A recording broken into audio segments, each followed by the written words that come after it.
Mansion కట్టి 100 రూపాయలకి అద్దెకిచ్చే కార్యక్రమం చేస్తే ప్రజలు నవ్వుతారు. ఈ ప్రభుత్వానికి అది కూడా బుద్ధి లేదు.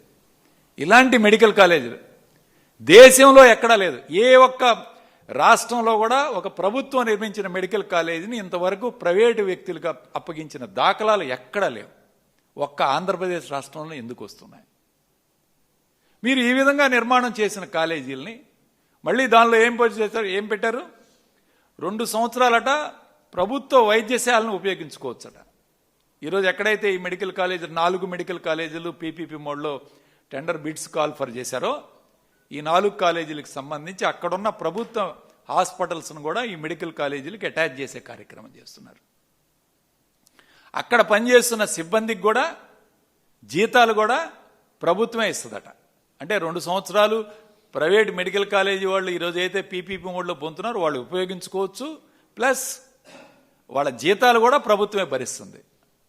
అంటే మీరు మొత్తం ఇక వాళ్ళు ఏం చేసుకునే అవసరం లేదు. ప్రైవేట్ మెడికల్ కాలేజీలు పీపీపీ మోడ్లో బిడ్ పొందేవాళ్ళు ఒక్క ఇటుక బిళ్ళ పెట్టనక్కర్లేదు, ఒక డాక్టర్ని అపాయింట్ చేసుకునే అవసరం లేదు. 2 సంవత్సరాల కాలంలో ₹1 ఖర్చు లేకుండా ఈరోజు ఫ్రీగా 2 సంవత్సరాలు కూడా ఈ యొక్క ప్రభుత్వ హాస్పిటల్స్ను కూడా వీళ్ళు ఉచితంగా వాళ్ళ సేవలను కూడా పొందే కార్యక్రమం.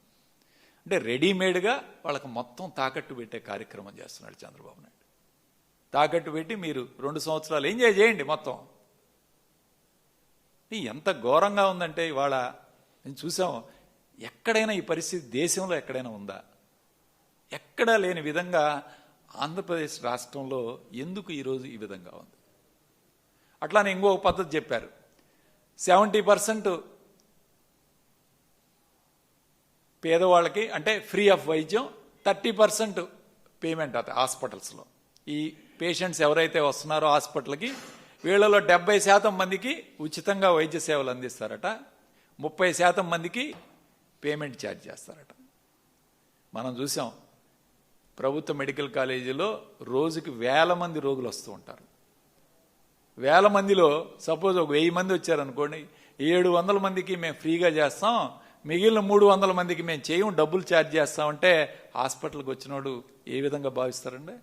వాళ్ళు తట్టుకోగలరా పేదవాళ్ళు?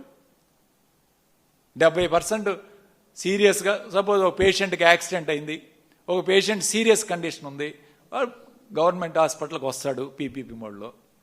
లేదు 70% ఫిల్ అయిపోయినాయి, మీకు ఉచితంగా మేము వైద్యం చేయం, మీరు వేరే హాస్పిటల్కి వెళ్ళండి అంటే అది సబబేనా ప్రభుత్వానికి?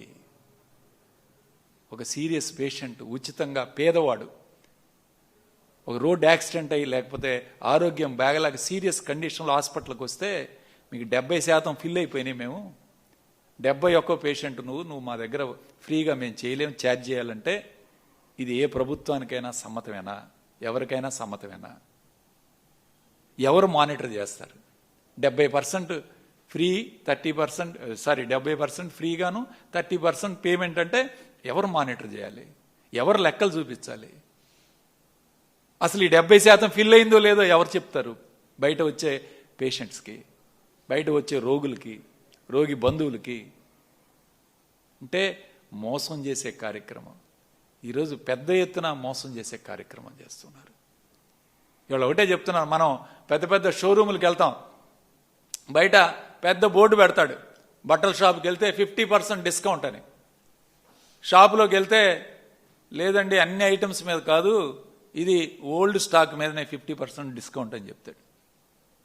ఆ విధంగా ఈరోజు చంద్రబాబు నాయుడు బయట ఒక బోర్డు ఉంటుంది, లోపల ఛార్జ్ చేసేది వేరే విధంగా ఉంటుంది.